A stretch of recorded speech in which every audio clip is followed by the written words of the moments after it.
Hey, what's going on, guys? It's time for another HunterXHunter chapter, and it's time for chapter 410. Now, I should say before we actually start the chapter itself, this is the last chapter part of the current batch. So after this chapter, next week, we are not getting chapter 411. We're going to have to wait a little bit for 411, so that's going to come in the future. Now, Togashi is working very hard. I mean, as far as I could tell, he's got the storyboard done for chapter 438.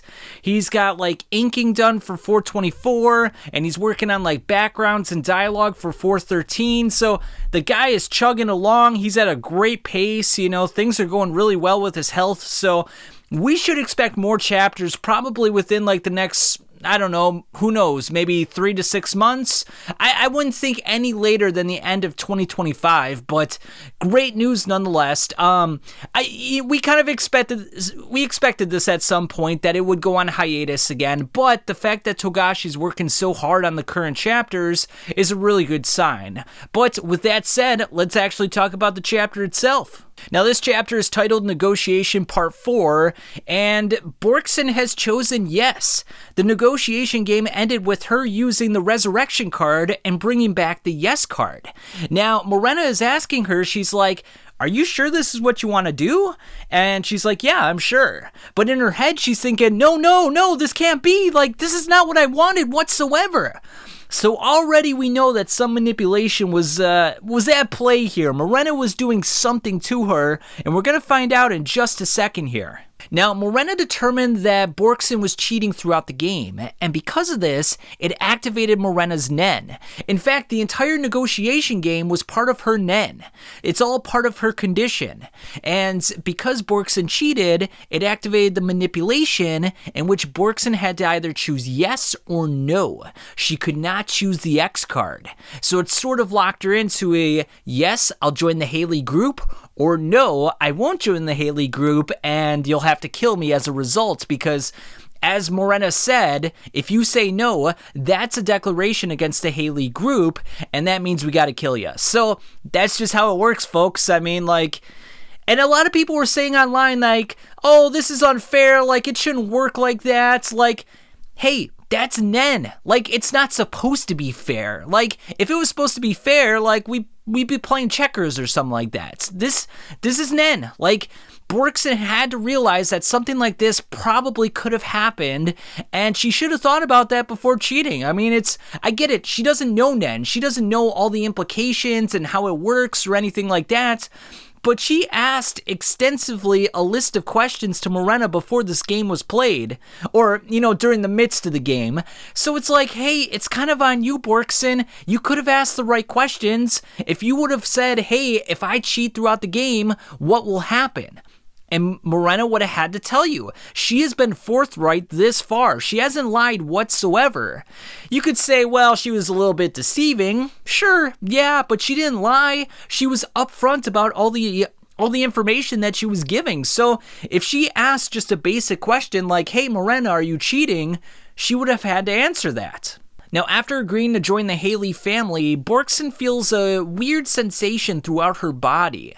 Now, as a part of joining the Heil-Ly group, it's kind of interesting. It almost plays out like an application or a game on a phone. So think about it this way. Morena is the administrator for the application, and the various people in the Heil-Ly group, they're kind of like the quote-unquote players.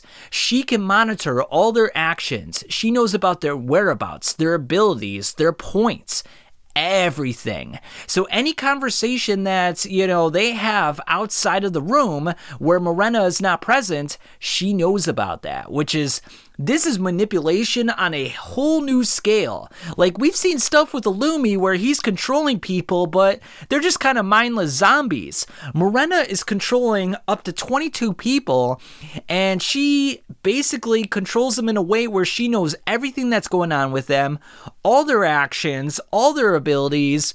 They're basically loyal to her to a fault because of the pact that they make with her, so it's pretty crazy stuff. She is absolutely insanely powerful when you think about it. And the thing is that Borkson is locked into this now. Now, she's not a full member yet. She still hasn't witnessed a Heil-Ly member kill someone else. So until that happens, she's not a full member. She's like a level 0 member.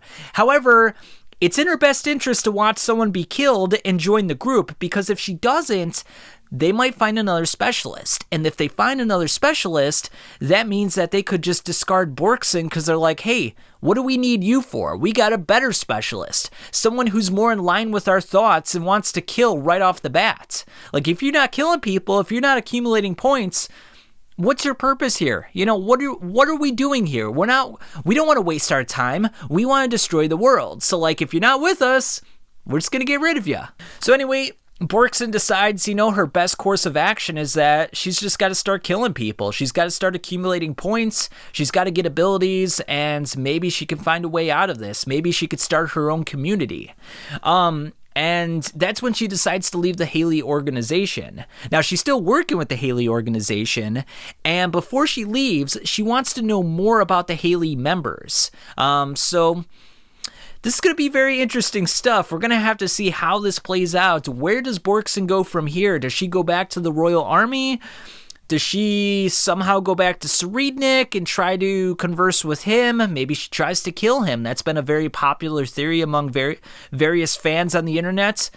We just don't know. Of course, a lot of that's going to depend on what happens on the first 3 tiers, because martial law has been declared, so movement between those tiers is going to be very difficult. But given the fact that she's with the Heil-Ly organization, she's going to have access to those various doors that lead to the various parts of the ship. And they have at least 5 points in which they can access or leave the Heil-Ly hideout. So she could travel theoretically wherever she wants, so things could get pretty interesting with Borkson here. And speaking of the Heil-Ly hideout, Benjamin's men have found one of the Heil-Ly's hideouts. They have found that it's an end space and that it probably leads somewhere else. So Benjamin's going to have part of his army investigating this. So that's pretty interesting stuff.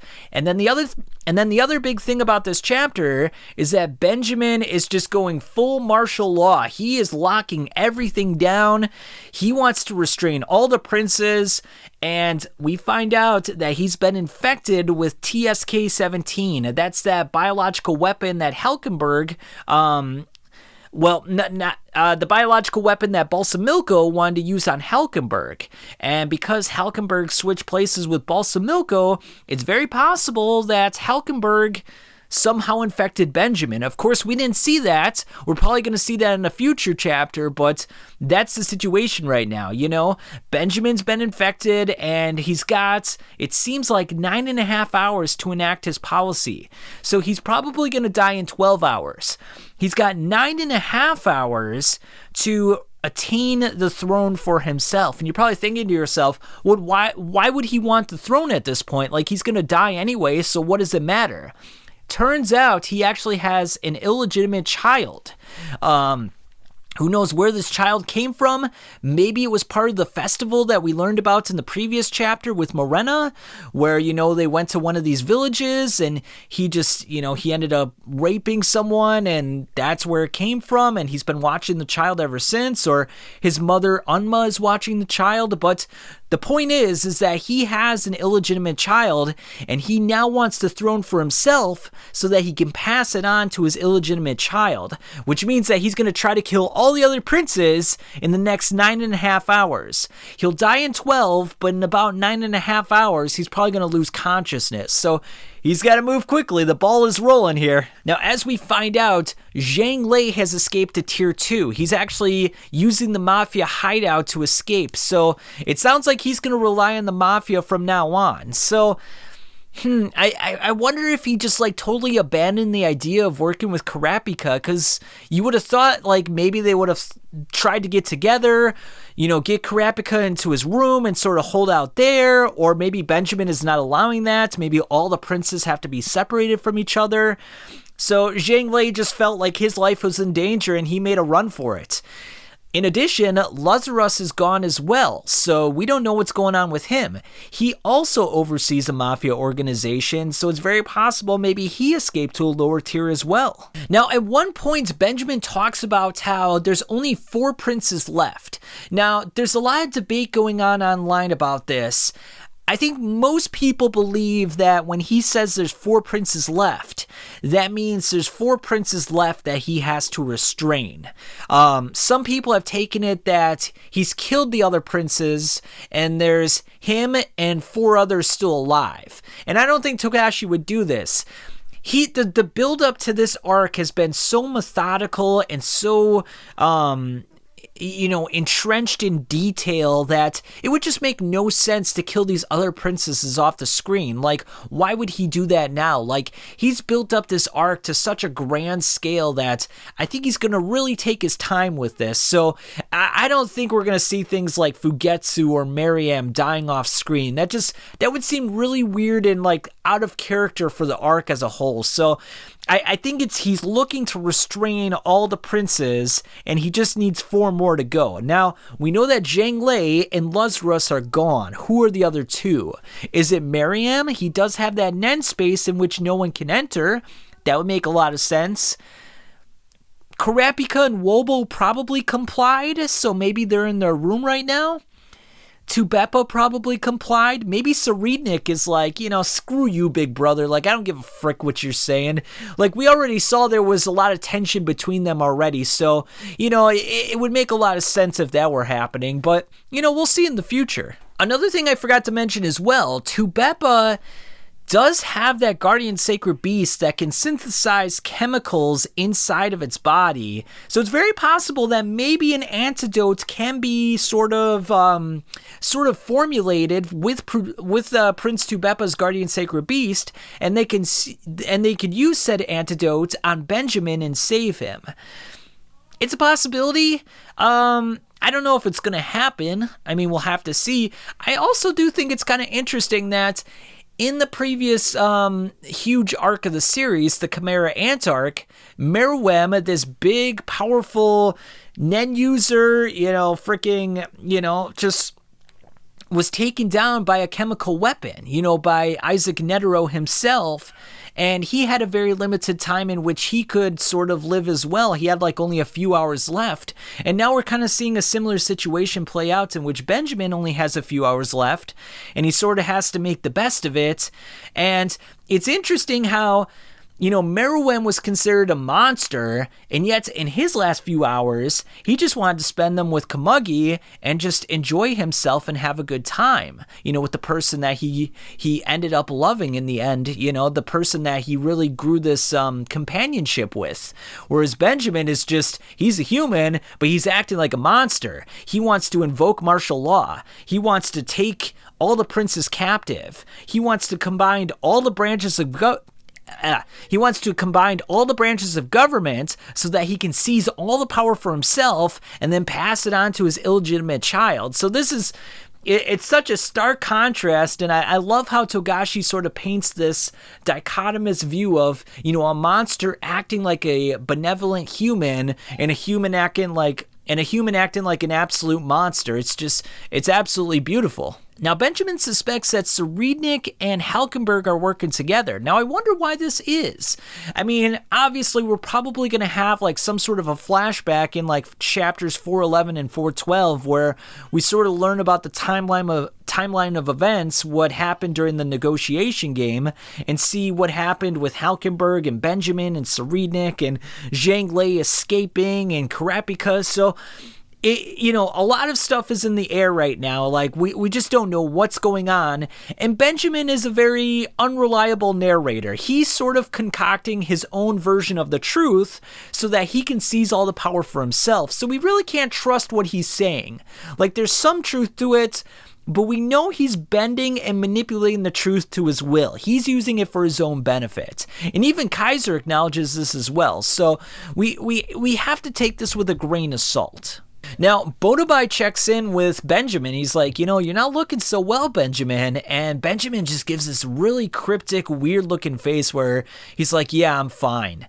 And Yeah, he looks anything but fine. He looks like he's definitely out of sorts, and it's only going to get worse from here. I mean, we saw what happened to Halkenberg's body. Like, he was just he was just violently ill, and it just did not go too well with him. Like, I know Benjamin's got 9.5 hours, but he's probably got like 3 hours before the symptoms get really bad and he's really struggling. So this is gonna get ugly, man. I mean, unless he finds a cure, man, it's not looking good for Benny. Now, Kaiser determines that Benjamin is probably infected. He knows this based on what happened to Halkenberg.